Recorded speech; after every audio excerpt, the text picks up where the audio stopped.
Assalamualaikum warahmatullahi wabarakatuh. Saya Marifkin Nazwan. Di sini saya akan menjelaskan tentang sejarah singkat Masjid Al-Falah Jambi. Masjid Agung Al-Falah merupakan masjid terbesar di Jambi. Masjid ini juga dikenal sebagai Masjid Seribu Tiang. Walaupun jumlah tiangnya tidak nyampe 1000, jumlah tiangnya cuman hanya 256 buah. Lokasi di mana masjid ini agung berdiri dulu merupakan pusat kota kerajaan Melayu Jambi. Namun pada tahun 1845 dikuasai penjajah Belanda dan digunakan sebagai benteng. Pada tahun 1858 saat terpilih menjadi Sultan Taha Saifuddin membatalkan semua perjanjiannya dengan Belanda karena perjanjian tersebut merugikan Kesultanan Jambi.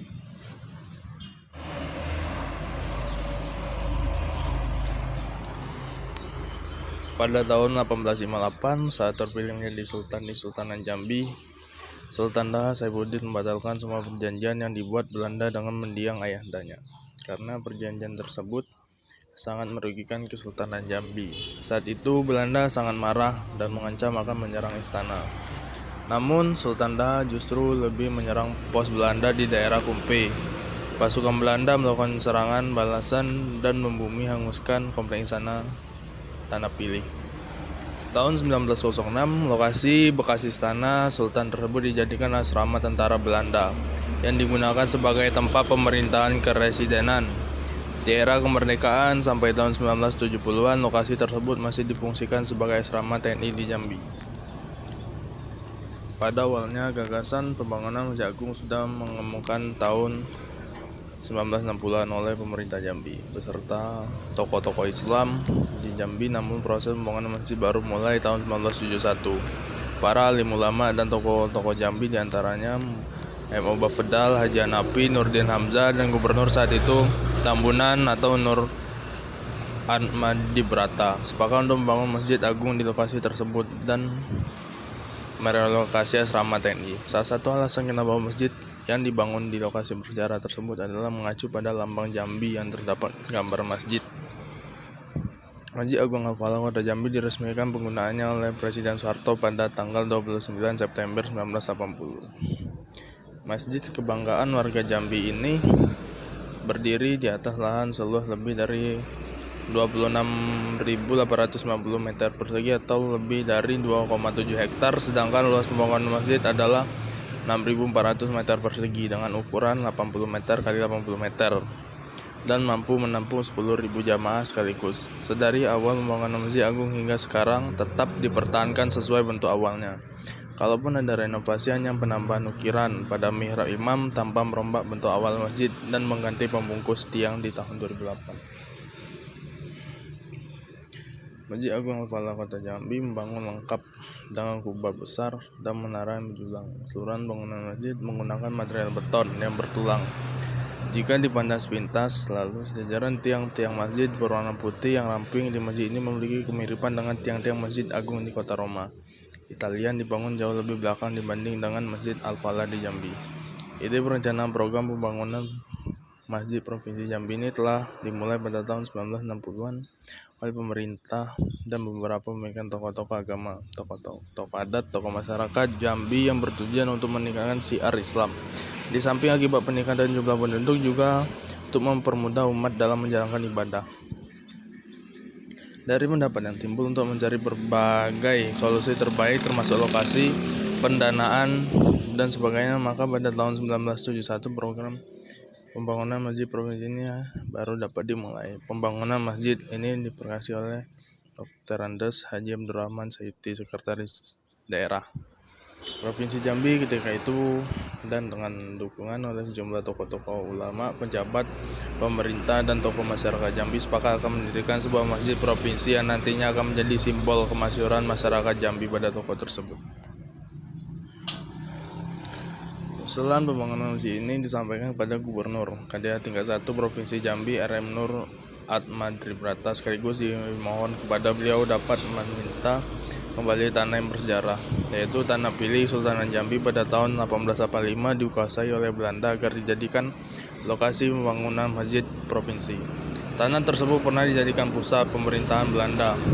Setelah kemerdekaan Republik Indonesia dari penjajahan Belanda, lokasi benteng tersebut dikuasai oleh pihak Korem Gapuh. Selanjutnya, Gubernur melalui Sekretaris Daerah menghubungi Panglima Kodam II Sriwijaya di Palembang untuk meminta kembali tanah tersebut sebagai lokasi pembangunan masjid ini. Usaha ini membuka hasil dengan disepakati dan dikembalikan tanah tersebut kepada pemerintah daerah Provinsi Jambi yang dahulunya juga memiliki pemerintah Kerajaan Melayu Jambi.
Saya sudah berada di dalam Masjid Al-Falah Jambi Brik, dan itu kita lihat di kubahnya terdapat garis-garis simetris putih-putih, dan di bawahnya ada lukisan kaligrafi.